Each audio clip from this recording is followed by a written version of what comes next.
we had, Anita was going to light our chalice this morning, but she was rear-ended in Campbell by a car. And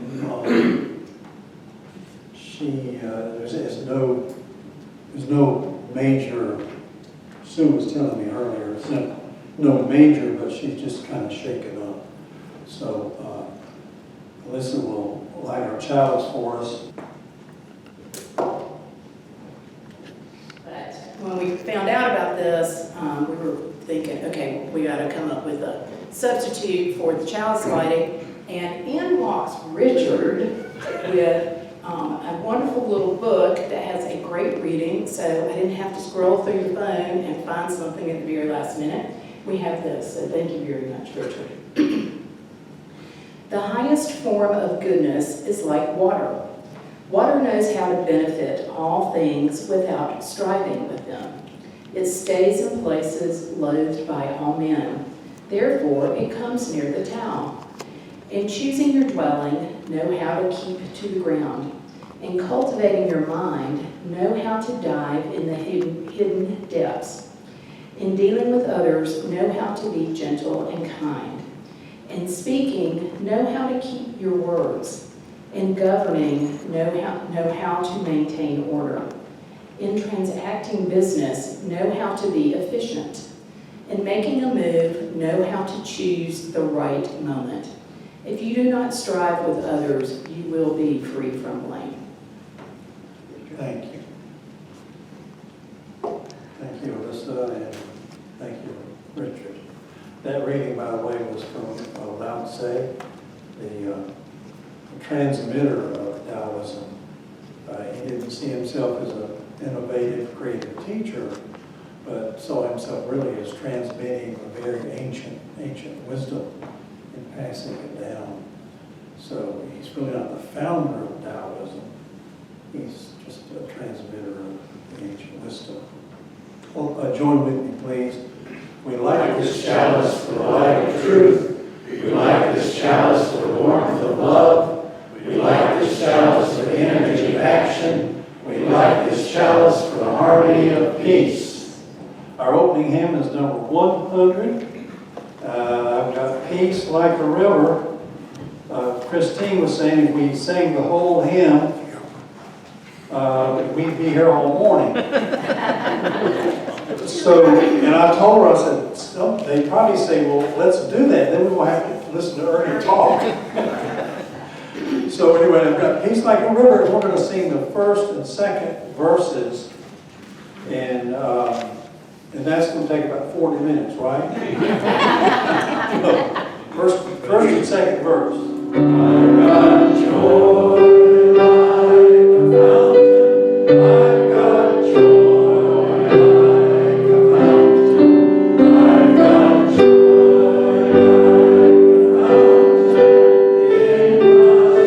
soul.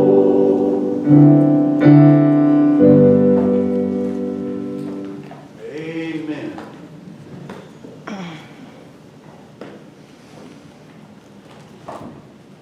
It's time in our service for you to share openly, if you would like to, a joy or a sorrow or a concern that you would like to share with us this morning.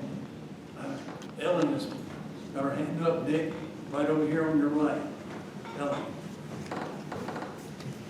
Hi, I just got back from Japan a couple of nights ago in the middle of the night, and boy, we had a lot of adventures. I took my daughter and granddaughter with me this time. This was the 5th time I've been to Japan. I've been 3 times for Hiroshima and Nagasaki. And my hope was to imprint on them the necessity to get rid of nuclear weapons, and I think it worked. And my daughter told me when we were leaving that she had had no idea how much she would love Japan.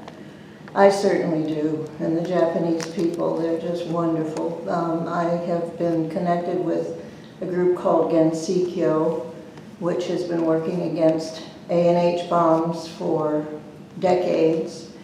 And I used to see them in front of the White House, and I have traveled with them to Vietnam and to New Zealand, and it was a great reunion. It's been a while since I'd seen them, and everybody's getting old.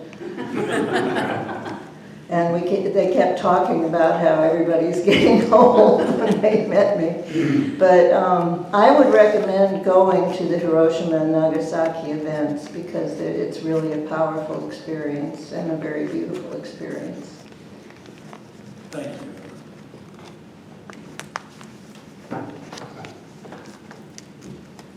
Good morning. I'm wearing a Ukrainian blouse today because my thoughts are with the country of the Ukraine that is not any further toward peace right now because of the negotiations or the discussions that were held on Friday. It was not very successful. So let's keep the country of the Ukraine in our hearts and hope there will be peace sometime soon. Thank you, Christine. Right behind you there. I have a great joy today. This is my husband's and my 57th wedding anniversary.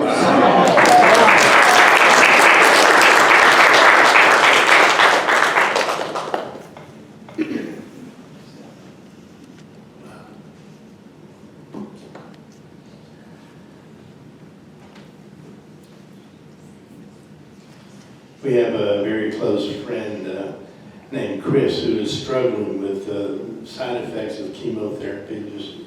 I'd like to ask you to keep Chris in your prayers.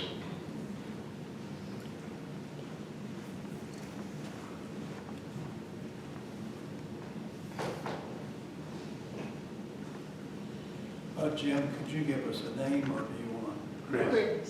You said Chris. Thank you. Well, my joy is a little closer to home. I have walls.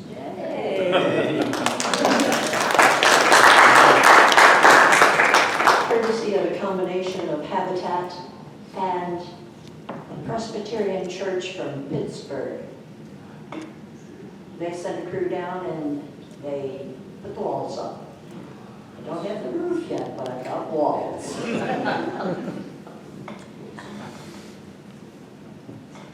Thank you, Barbara.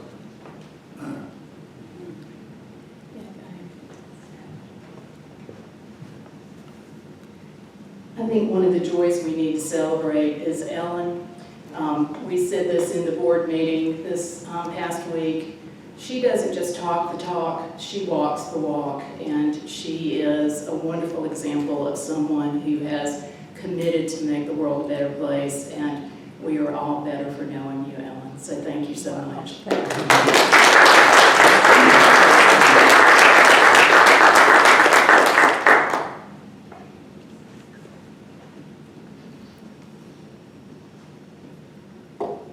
Let's spend a few moments in silent prayer and or meditation.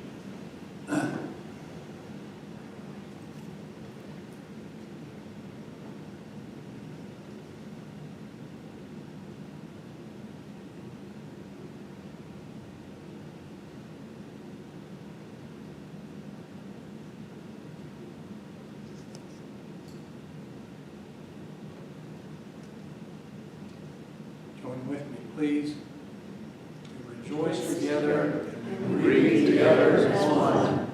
Help us to remember that every human heart holds its own joys and sorrows. let's continue our service with our offering. And I'd like to invite James and John up to bring us some beautiful music and song.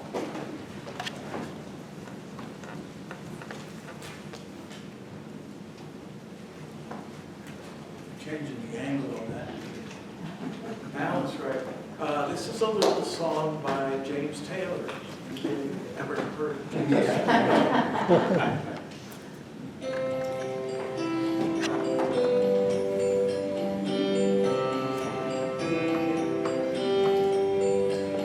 The secret of life is a joy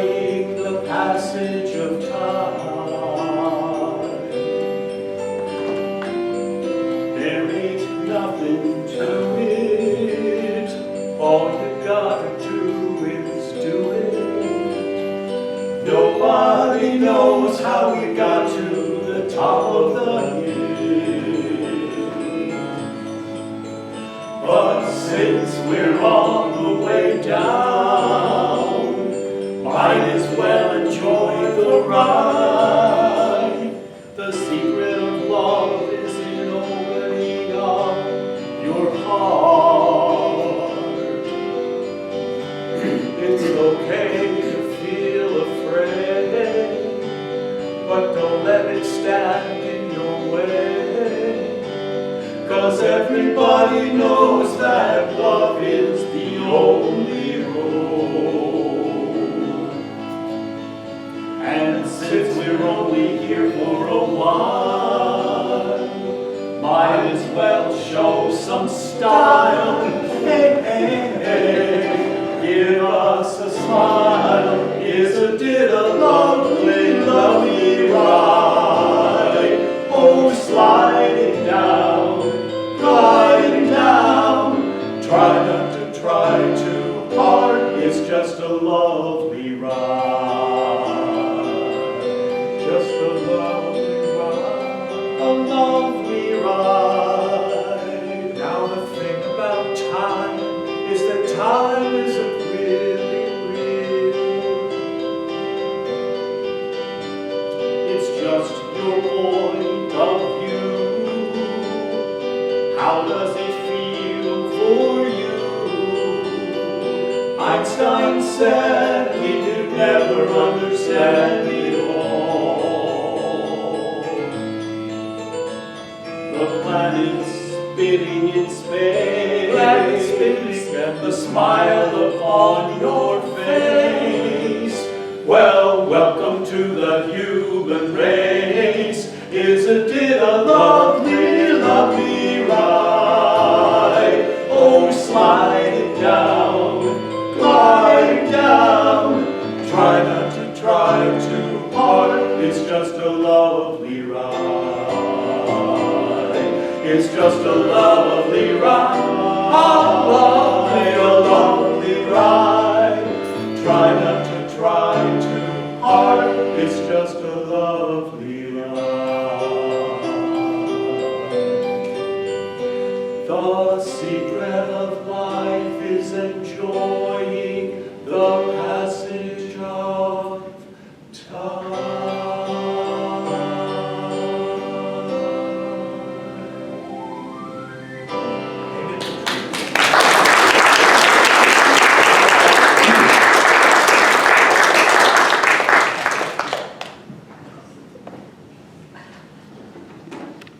All right, we can go home now. That was beautiful. Thank you. And that was a good choice of song. Try not to be afraid. There she is. Let's give her a round of applause.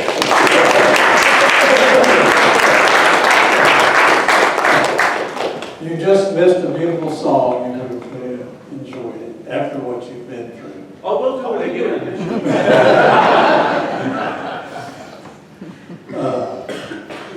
But thank you. Okay, join with me, please, to the work of this fellowship, which is weaving a tapestry of love and action we call community. We dedicate our lives, and these are our offerings. Now, our reading this morning is from Lao Tse, and it is reading number 606. And it's the title of the Tao. And this is, of course, not the Dow Jones. It's a whole other ball game there. The Tao. But I realized when we got into the service that I had forgotten to give the opening words. So we're going to read two readings from Taoism. This first one we're going to read, the Tao, and then we're going to read 602, if there's to be peace. That's right across the street from 606, up on the top there, 602. And let's read that one first, because that was going to be the opening words. So, here we go, 602. If there is to be peace in the world, There must be peace in the nations. if there is to be peace in the nations, There must be peace in the cities. if there is to be peace in the cities, There must be peace between neighbors. if there is to be peace between neighbors, There must be peace in the home. if there is to be peace in the home, There must be peace in the heart. okay. All starts right there. Peace. Are you at peace? Sometimes. Okay, the Tao. Now, when we read this, after we read this, I want to take a minute or two and just get your reaction. Now, I've had plenty of time to think about it. You haven't. So think about, when you're reading it, think about what really hits you, if anything at all hits you in this one. Before creation, a presence existed.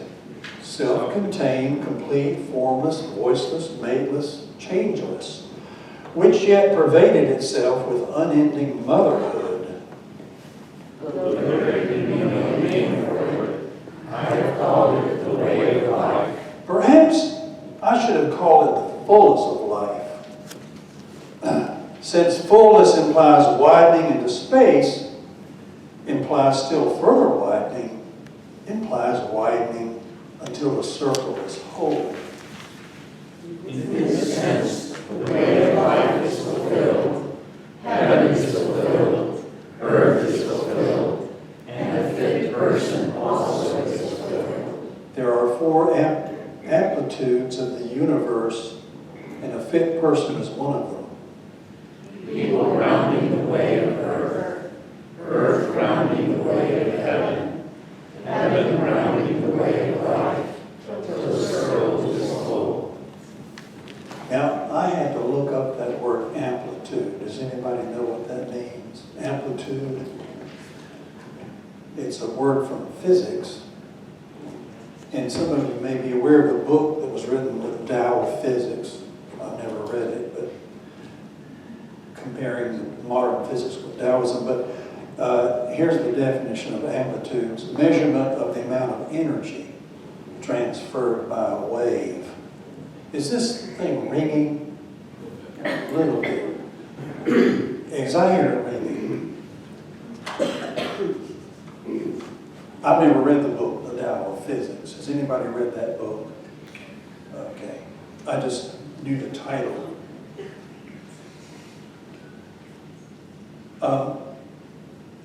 Anything about that reading that spoke to you or interested you in any way? Take a moment to think about it. Ellen? Yeah, the first part that you read before I think that's really profound.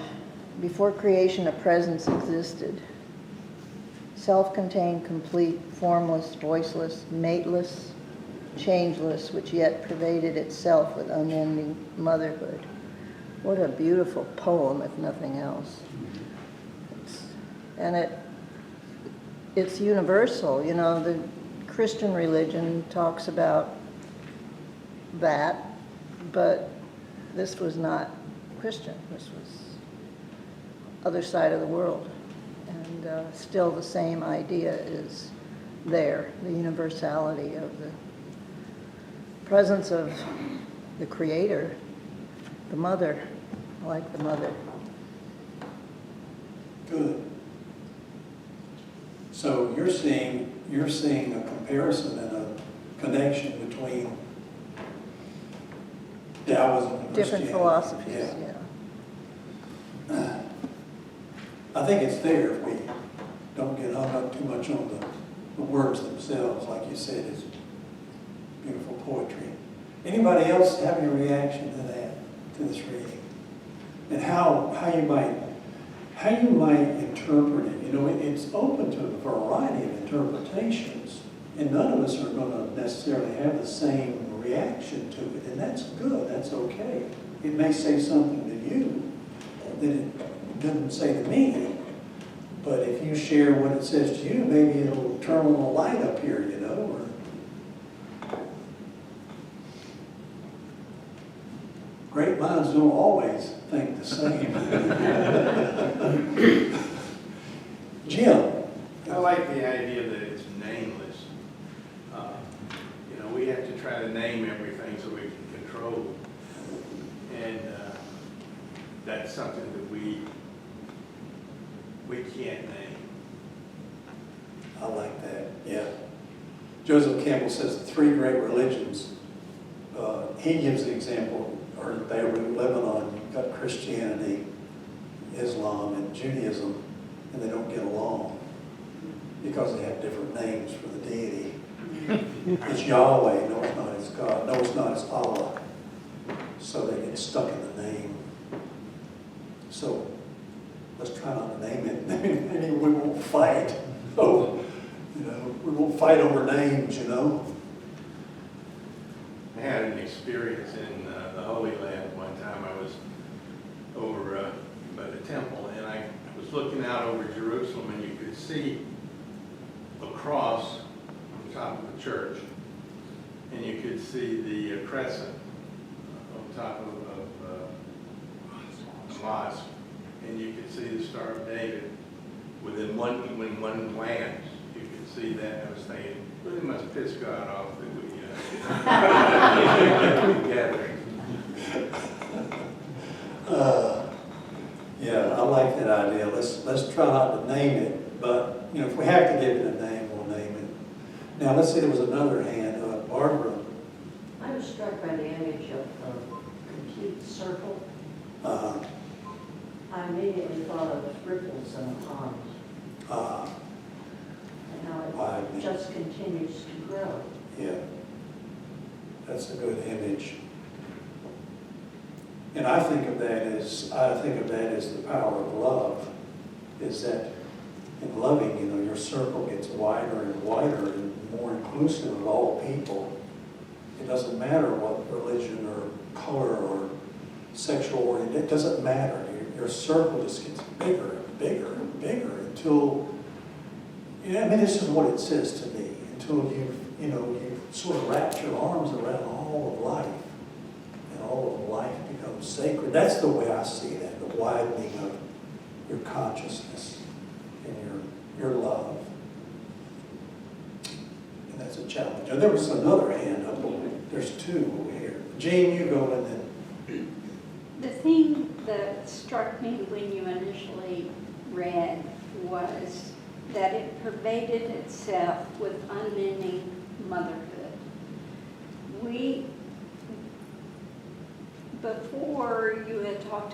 Before we had these paternalistic religions that the world seems to be concentrated on, there was a tendency toward reverencing the feminine, and motherhood I consider as nurturing.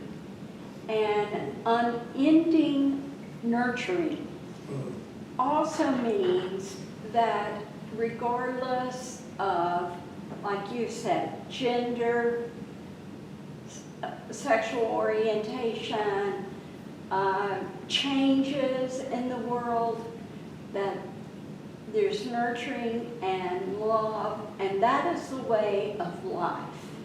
And if we are to live a full life, then we hopefully will nurture one another that way and be accepting. Oh, I like that. Yeah. Okay, Elisa.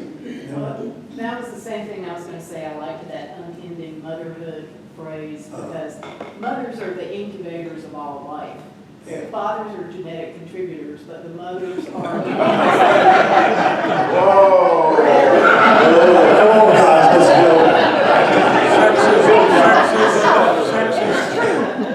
But mothers are the ones that are the incubators. Yeah.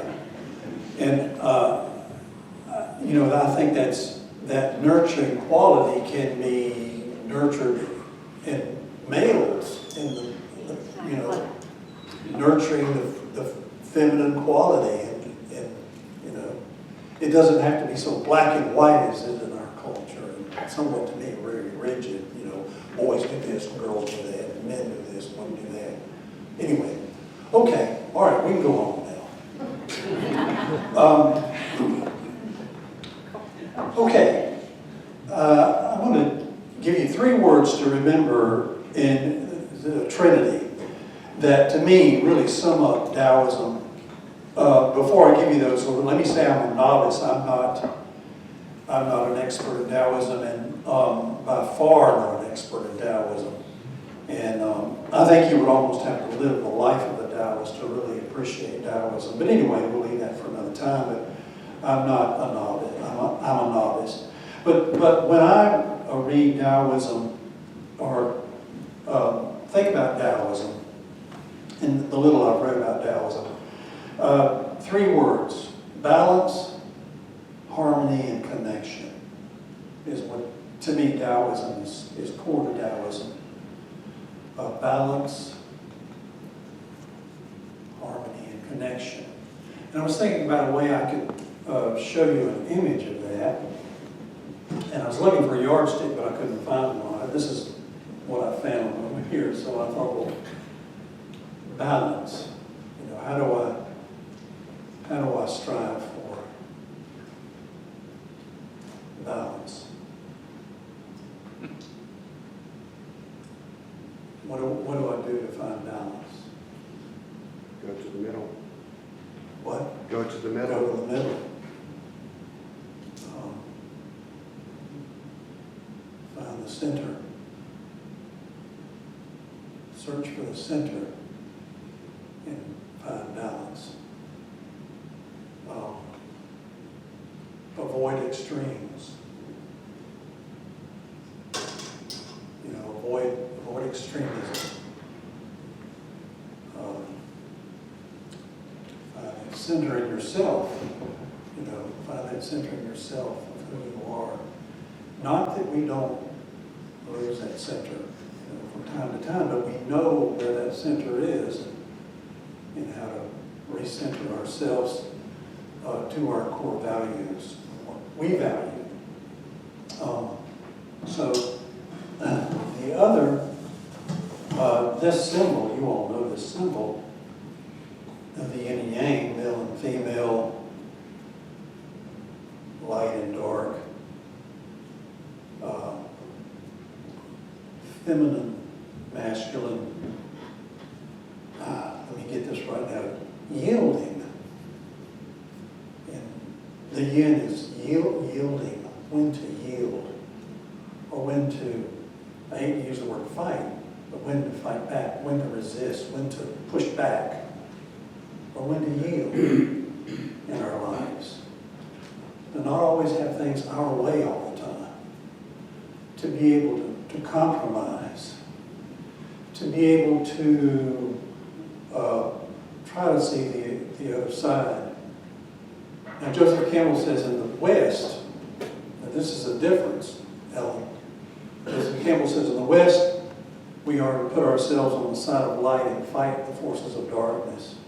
And that's kind of the way our Western psyche is. Put yourself on the side of good and fight evil. Now I have a philosophy that says Adam and Eve ate from the tree of the knowledge of good and evil, and we've confused it ever since. Those who oppose or disagree with me aren't necessarily evil. And I think that's one of the major problems we're seeing now under our dictatorship, is that I'm going to silence anything that opposes. I'm going to silence it. And that's when you've really destroyed the harmony and the peace. So, you know, each fish, we'll call it a fish, has the other in its eye, so it knows. Now, one of the things I like about Unitarian Universalism is that in our hymnal, we recognize the role of darkness in our lives. And it's not bad or evil. That darkness has a nourishing quality about it. And then, you know, oftentimes when we sleep at night, that's when healing occurs. But there was one hymn in particular I wanted to call your attention to, and the title of it is Joyful in the Dark. It's number 275. I'll just call your attention to it. Joyful is the dark. And you know, maybe sometimes you want to read that, but there are several other places where, in our hymnal, where there's an acknowledgement and appreciation for the dark side of life. What we don't always see, we see this static symbol, but I brought this little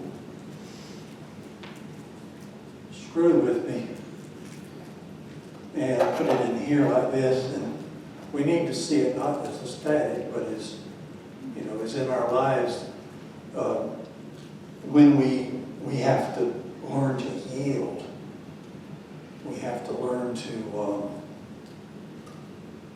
when it's appropriate to yield, when it's appropriate not to yield, you know. When is it necessary to compromise to create that balance and that harmony? Now here's harmony. You can tell me which string is out of harmony.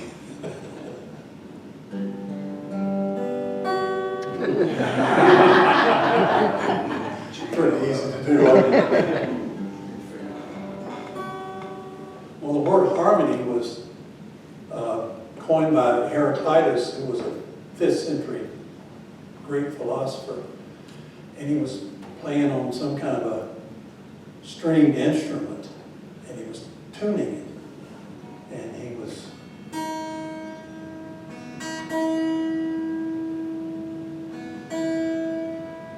is that it? A little bit more? That's too high, isn't it? See how that sounds? That's a little bit better. Well, what he said was that, what he understood was that harmony comes from the tension of opposites. So you have a pole down here that's pulling this way, and you have one up here pulling that way. And he said true harmony is the tension between opposites. It's not one or the other. It's living with that. Harmony is living with that tension. And so think of harmony, you know, you think of the tension between two maybe opposing viewpoints that are equally justifiable. And being able to accept that and live with that tension that everything's not going to be black and white, or everything's not going to be this way or that way. And it's not easy to live with that tension. For example, the tension of not knowing, of knowing and not knowing.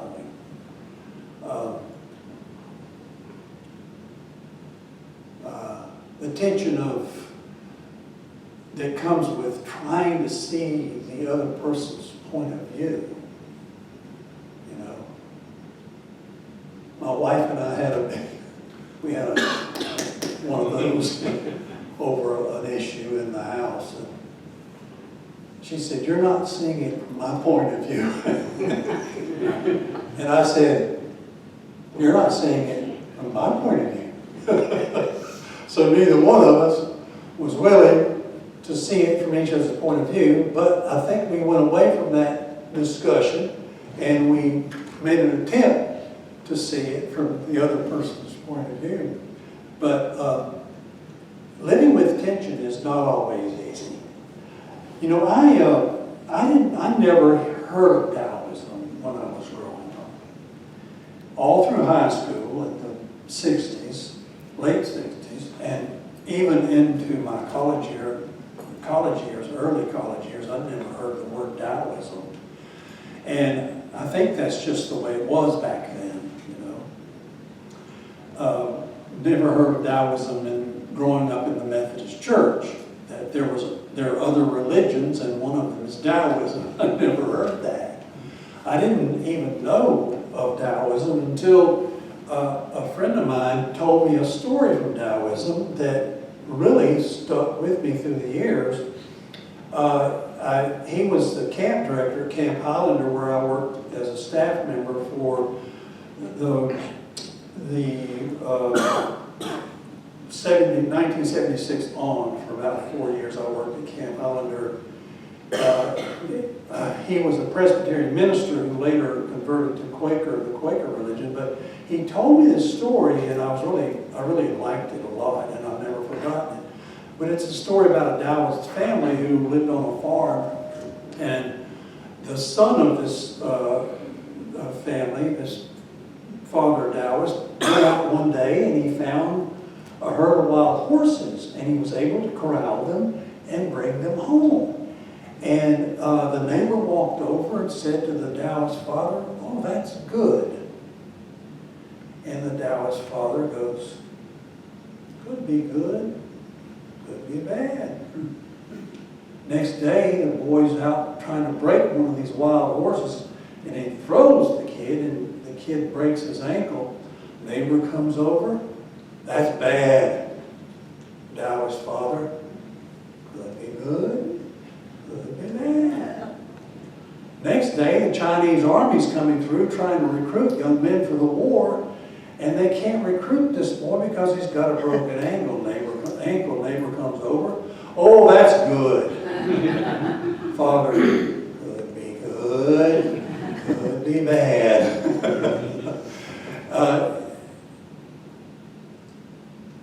Don't judge what's good or bad because you don't know. You don't know the far-reaching consequences of anything. So judgment is not a moral imperative, it's an intellectual imperative. You just don't know how the outcome of things will be. They could be good or they could be bad. Now I know in some instances it's bad. I'll have to say that as a Westerner. It just seems bad. But this notion to just kind of withhold your judgment on things because you just don't know how they might turn out. And I really love that story, and it stayed with me through the years. The other story is one that I came across when I was a little bit older and in the theater. And the director of the play I was in told me this story, and I love it because it's about butterflies, and I love butterflies. And if you know, my email address is E6butterfly. I have a thing about butterflies, and I'll just tell you a little bit about that, and then I'll tell you the Taoist story of butterflies. But when I was going through my crisis in 1980 and ended up in the psychiatric ward of a hospital, my sister sent me a note, and she signed it Butterfly. And my mind just, almost like it had hands that reached out and grabbed that word butterfly. So that became a mantra through a very dark period of my life, for almost a year. And at night when I would go to bed and try to go to sleep, I would just say to myself, butterfly, butterfly, butterfly, over and over and over till I would fall asleep. Or I might say fly butter. I might turn it around and say fly butter. Or I might even say flutter by. But it's always about the butterfly. And then I discovered that the Greek word for psyche means both soul and butterfly. So I think that my deep unconscious was telling me, look, you're going to be in this dark cocoon for a while, but if you hang in there, you'll get your wings. You know, they're coming. I didn't know that at the time. But anyway, I love that notion of, I love butterflies. And at one point in my life, I really did believe God was a butterfly. You know, just sort of fluttering around, going, yeah, you people just do what you're going to do. I'm enjoying myself up here. You know, y'all make a mess of it, go ahead, you know. But don't do that. Don't make a mess of it. Anyway, here's the story from Taoism about the butterfly. And I'm going to read it. Once in the past, Zhong Zhu dreamt that he was a butterfly, flitting and flying around, fluttering by, content with himself, doing what he liked. He didn't know he was Zhang Zong. Suddenly he woke up. There he was, firm and clearly Zhang Zong. But he did not know whether in fact he was Zhang Zong who had dreamt he was a butterfly, or, you know it, a butterfly now dreaming he was Zhang Zong. Between Zhang Zong and a butterfly, there must be some difference. There are differences. These are the different transformations of being. I just like that story because it just kind of pushes against our notion of what is real. What is real? And I would like to think that I'm really a butterfly, dreaming that I'm standing up here talking to you. But I'm really in life, in true life, in my core, I'm a butterfly. You know, and I'm just kind of flying by, enjoying the time as it passes. You know, so you kind of pushing against that notion of what is real. Sometimes I find myself singing that song, and I'm sure you do too, maybe.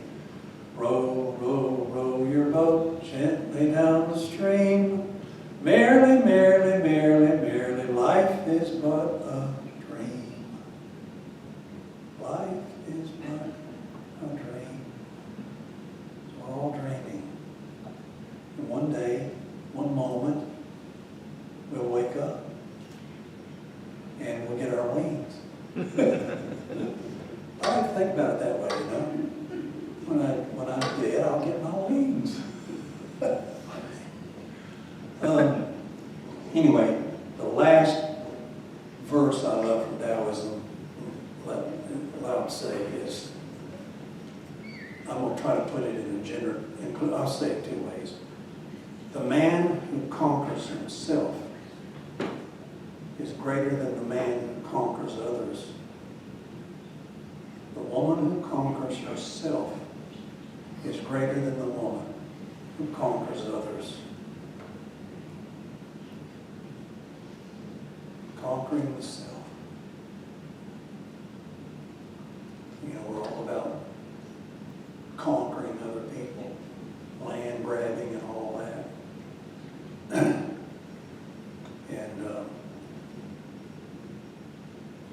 my wife and I were talking about how our leaders model to us behaviors for our children and our young people, and how it's so tragic now that what's being modeled for our young people.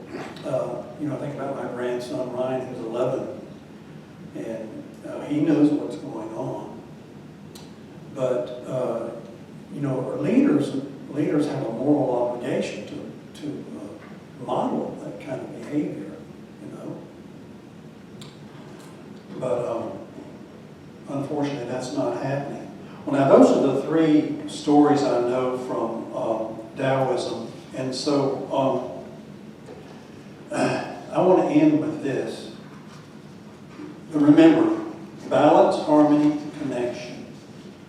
I have a theory that, you know, on the Silk Road, went from Far East, Middle East to East, that Jesus was on this end of the road, Confucius was on that end of the road, and they met. And Jesus learned from Confucius, and Confucius learned from Jesus. And I was talking to Reverend Dr. Earl Rabb, who's working on his last book, or working on a book. It may not be his last.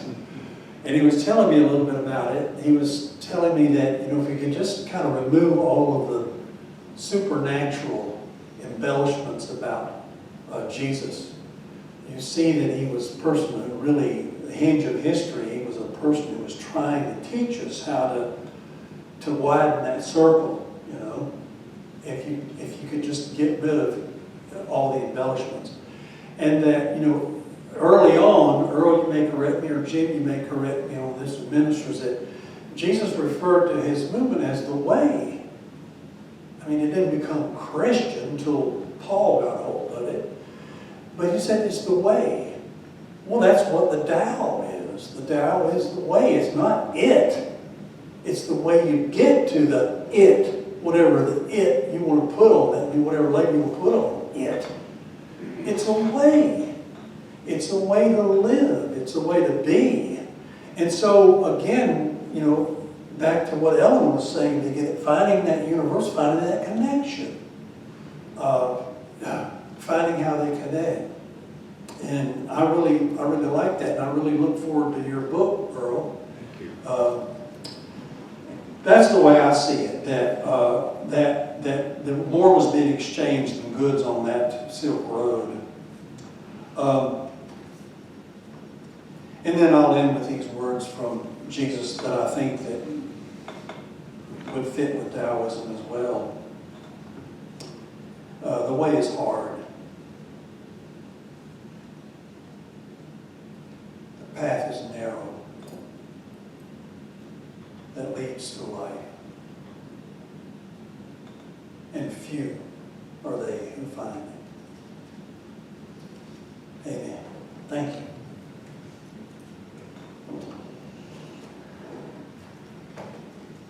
Closing music, James and Jon.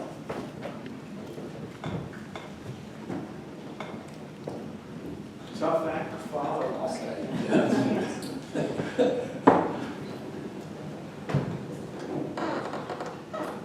This is a song by a songwriter friend of ours named David Friedman.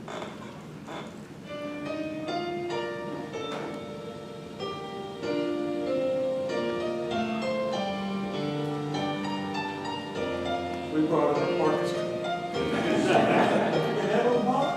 Never mind.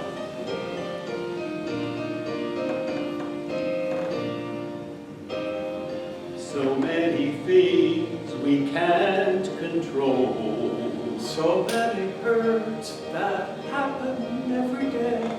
So many heartaches that pierce the soul. So much pain that won't ever go away. How do we make it better? How do we make it through? What can we do when there's nothing we can do? We can be kind. We can take care of each other. We can remember that deep down inside we all need the same thing. And maybe we'll find, if we are there for each other, that together we'll weather whatever tomorrow may bring.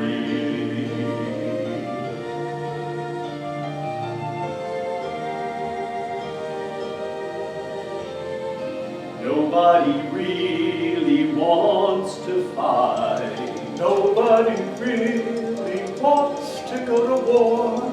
If everyone wants to make things right, then what are we always fighting for?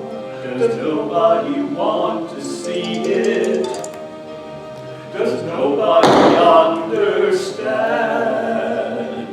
The power to heal is right here in our hand. We can be kind. We can take care of each other. We can remember that deep down inside we all need the same thing. And maybe we'll find, if we are there for each other, that together we'll weather whatever tomorrow may bring.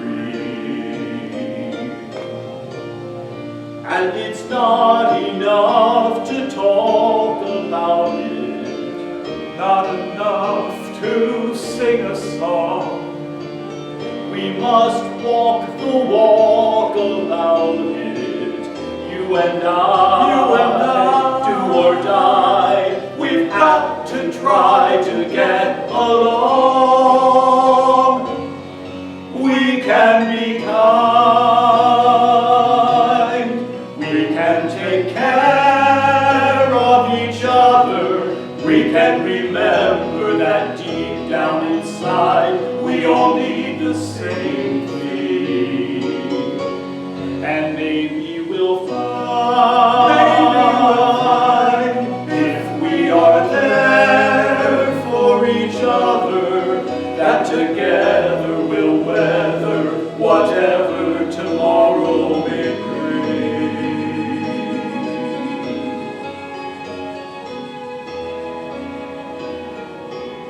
And maybe we'll find true peace of mind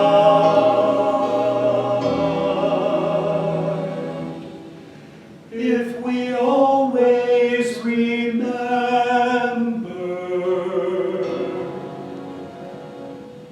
we can be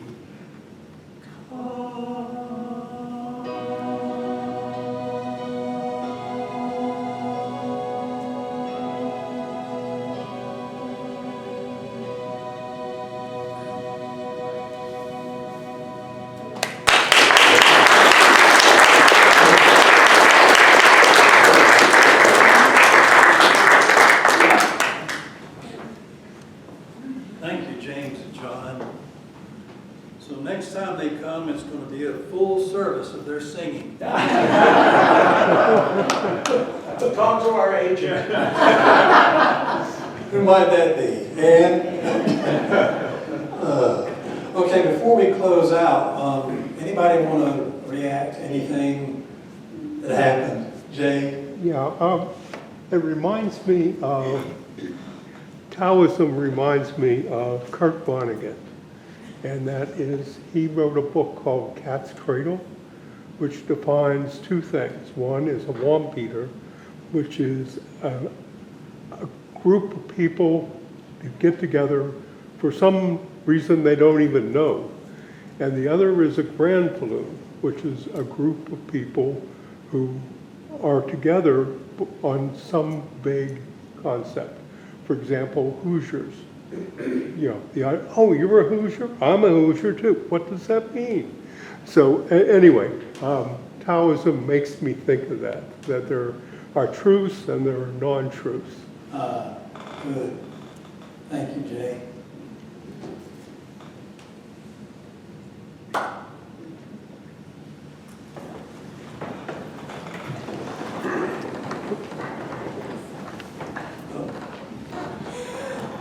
Spirit of life, come unto me, sing in my heart all the stirrings of compassion, blow in the wind, rise in the sea, move in the hand, giving life the shape of justice.